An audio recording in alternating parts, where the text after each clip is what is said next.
Shri M P Rajesh, ഇന്ന് മുഖ്യമന്ത്രി പറയുന്നത് കഴിഞ്ഞ ദിവസം മുൻ മുഖ്യമന്ത്രി പറഞ്ഞു ഉമ്മാക്കി കാണിക്കേണ്ട എന്ന്.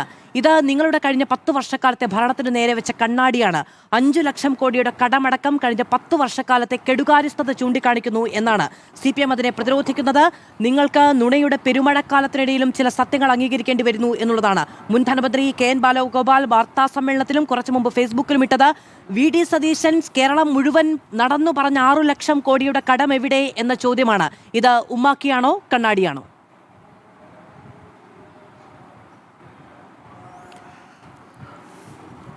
തീർച്ചയായിട്ടും രാഷ്ട്രീയ ലക്ഷ്യത്തോടെ കഴിഞ്ഞ കുറേ കാലം നടത്തിയിട്ടുള്ള പ്രചരണങ്ങൾ പലതും തെറ്റാണ് എന്ന് അർദ്ധസത്യങ്ങളും അതിശയോക്തികളും നിറച്ചു വെച്ചിട്ടും ഈ ധവളപത്രത്തിലൂടെ നമുക്ക് കാണാൻ കഴിയും. ഒരുപാട് അർദ്ധസത്യങ്ങളും അതുപോലെ തന്നെ അതിശയോക്തികളും ഈ ധവളപത്രത്തിൽ കാണാം. ഒരൊറ്റ ഉദാഹരണം പറയാം. ഈ ധവളപത്രം ഏറ്റവും കൂടുതൽ ഭീതി സൃഷ്ടിക്കുന്നത്, ഒരു അനാവശ്യമായ ഭീതി സൃഷ്ടിക്കുന്നത് കടത്തെ മുൻനിർത്തിയിട്ടാണ്. ഇപ്പോൾ കേരളത്തിൻ്റെ കടബാധ്യത 5.07 ലക്ഷം കോടി രൂപയാണ് എന്ന് ധവളപത്രം പറയുന്നു. ഇത് കഴിഞ്ഞ വർഷത്തെ ബജറ്റ് എസ്റ്റിമേറ്റ്, ബജറ്റ് കണക്കുകൾ വെച്ചിട്ടാണ്. 25-26 25-26 റിവൈസ്ഡ് എസ്റ്റിമേറ്റ് ഇപ്പോൾ ലഭ്യമാണ്. റിവൈസ്ഡ് എസ്റ്റിമേറ്റ് അനുസരിച്ചത് അത് 4.9 ലക്ഷം കോടിയാണ്. ഇപ്പം എങ്ങനെയൊക്കെയാണ് ട്വിസ്റ്റ് ചെയ്തിട്ടുള്ളത് വസ്തുതകളെ എന്നതിൻ്റെ ഉദാഹരണം പറഞ്ഞതാണ്. പിന്നെ കടവും കടഭാരവും രണ്ടും രണ്ടാണ്. ഇപ്പോൾ നിങ്ങൾക്ക് 10,000 രൂപ വരുമാനമുണ്ട്, 3,500 രൂപ കടമുണ്ട്. എത്രയാണ് കടം? വരുമാനത്തിൻ്റെ 35%. വരുമാനം 20,000 ആവുന്നു, കടം 6,000 വർദ്ധിക്കുന്നു. കടം 3,500-ൽ നിന്ന് 6,000 വർദ്ധിച്ചു എന്ന് മാത്രം പറയുകയും വരുമാനം വർദ്ധിച്ച കാര്യം പറയാതിരിക്കുകയും ചെയ്യുന്നു. അപ്പോൾ യഥാർത്ഥത്തിൽ 20,000 രൂപ വരുമാനമുണ്ടാവുമ്പോൾ കടം 6,000 ആയാൽ കടഭാരം എത്രയായിട്ട് കുറയാണ് ചെയ്യുന്നത്? 30% കുറയാണ് ചെയ്യുന്നത്. ഇവിടെ അതാണ് ഈ ധവളപത്രത്തിൽ സ്വീകരിച്ചിട്ടുള്ള ഒരു തന്ത്രം. ഇപ്പം എത്രയാണ് കേരളത്തിൻ്റെ ആഭ്യന്തര വരുമാനം? ആഭ്യന്തര വരുമാനം ഏതാണ്ട് 14.25 ലക്ഷം കോടിയാണ്.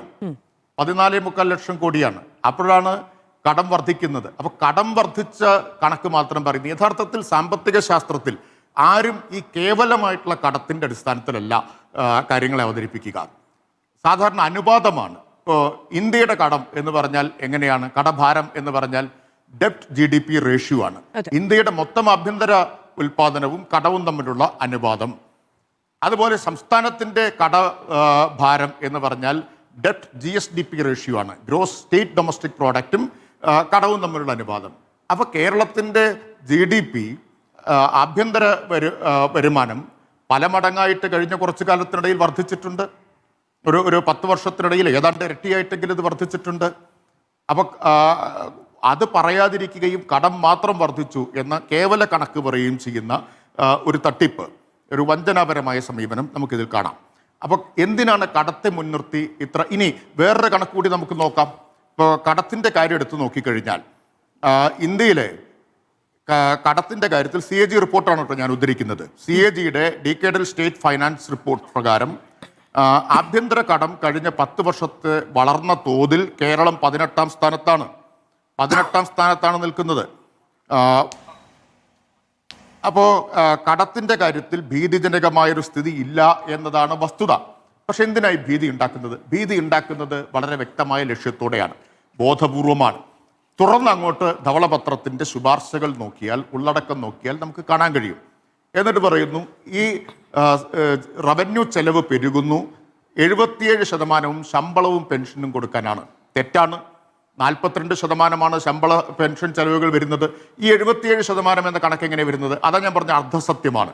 സ്റ്റേറ്റിൻ്റെ തനതു വരുമാനത്തിൻ്റെ മാത്രം അടിസ്ഥാനത്തിലാണ് 77% എന്നുള്ള കണക്ക് പറയുന്നത്. നമുക്ക് ഭരണഘടനാപരമായി ധനകാര്യ കമ്മീഷന്റെ ശുപാർശ പ്രകാരം കിട്ടാൻ കേന്ദ്രത്തിൽ നിന്ന് അർഹതയുള്ള തുക ഒഴിവാക്കിയിട്ടാണ് ഈ 77% സംസ്ഥാനത്തിൻ്റെ തനത് വരുമാനം മാത്രം മുൻനിർത്തിയാണ് പറയുന്നത്. അപ്പോൾ അതുകൂടി ചേരുമ്പോൾ യഥാർത്ഥത്തിൽ 42% വരുന്നുള്ളൂ. എന്തിനാ ശമ്പളവും പെൻഷനും കൊടുക്കാൻ ഇത്രയും വലിയ തുക വരുന്നു എന്ന് പറയുന്നതിൽ പതിയിരിക്കുന്ന ഒരു അപകടമുണ്ട്. എന്താണ്? ആ ചെലവുകൾ വെട്ടിച്ചുരുക്കണം. എങ്ങനെയാണ് ചെലവുകൾ വെട്ടിച്ചുരുക്കുക? സ്ഥിര നിയമനങ്ങൾ ഒഴിവാക്കുക, PSC വഴിയുള്ള സ്ഥിരം റിക്രൂട്ട്മെന്റുകൾ വെട്ടിക്കുറയ്ക്കുക. അപ്പം ഇനി വരാനിരിക്കുന്നത് അതാണ്. അതുപോലെ തന്നെ സർക്കാർ ജീവനക്കാരുടെ ആനുകൂല്യങ്ങൾ പലതും വെട്ടിക്കുറയ്ക്കുക, അതുവഴി ശമ്പള പെൻഷൻ ചെലവുകൾ വെട്ടിച്ചുരുക്കുക എന്നതിനുള്ള ഒരു മുന്നോടിയായിട്ടാണ് ഈ കണക്ക് പറയുന്നത്. 2002 AK ആന്റണിയുടെ ഗവൺമെന്റ് അധികാരത്തിൽ വന്ന സമയത്ത് അന്ന് മോഡേണൈസേഷൻ ഓഫ് ഗവർണൻസ് പ്രോഗ്രാം എന്ന പേരിൽ MGP എന്ന ചുരുക്കപ്പേരിൽ അവതരിപ്പിച്ചതിൻ്റെ പുതിയ വെർഷനാണ് ഇപ്പോൾ അദ്ദേഹം ശ്രീ VD സതീശൻ്റെ ഗവൺമെന്റ് ഇപ്പോൾ അവതരിപ്പിച്ചിട്ടുള്ളത്. വെറുതെ അല്ല സത്യപ്രതിജ്ഞയ്ക്ക് മുമ്പ് ആന്റണിയെ പോയി കണ്ട് മാധ്യമങ്ങളുടെ മുമ്പിൽ ആന്റണിയെ കൊണ്ട് തന്നെ മുണ്ട് മുറുക്കിയെടുക്കേണ്ടി വരും എന്ന് പറയിപ്പിച്ചത്. കാരണം മുണ്ട് മുറുക്കിയെടുക്കണമെന്ന് നമ്മൾ പണ്ട് കേട്ടത് 2001 ആന്റണി മുഖ്യമന്ത്രിയായ സമയത്താണ്. അതിനെതിരായിട്ടാണ് സർക്കാർ ജീവനക്കാരുടെ ഐതിഹാസികമായിട്ടുള്ള പണിമുടക്ക് അന്ന് കേരളത്തിൽ നടന്നത് എന്ന് ഓർമ്മിക്കണം. അപ്പൊ ഈ തെരഞ്ഞെടുപ്പിൽ സർക്കാർ ജീവനക്കാരൊക്കെ 10 വർഷമായില്ലേ, ഒരു മാറ്റം നല്ലതല്ലേ, ഒന്ന് മാറിയാൽ കുറച്ചുകൂടി കൂടുതൽ കൈനിറയെ കിട്ടും എന്നൊക്കെ പ്രതീക്ഷിച്ച് UDF വോട്ട് ചെയ്തിട്ടുള്ളവരാണ് നല്ലൊരു ഭാഗം. അവരെ ഇപ്പോ അവർക്ക് വരമ്പത്ത് തന്നെ കൂലി കൊടുക്കുന്ന ഒരു സമീപനമാണ് ഇപ്പൊ കാണുന്നത്. വരാനിരിക്കുന്നത് എന്താണ് എന്നുള്ളത് വളരെ വളരെ വ്യക്തമാണ്.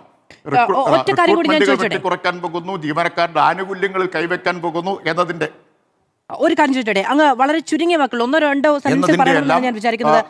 ബദൽ പത്രം ഉണ്ടാകുമോ? അങ്ങനെയാണെങ്കിൽ നിങ്ങൾ പറയുന്ന ഈ കണക്കുകൾ രാഷ്ട്രീയ താല്പര്യപ്രകാരമുള്ളതാണെങ്കിൽ ബദൽ പത്രം ഉണ്ടാകുമോ?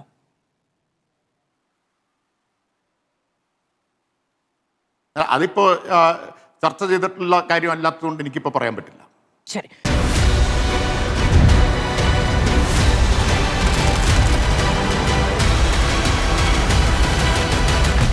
Debate with Madhu Saji.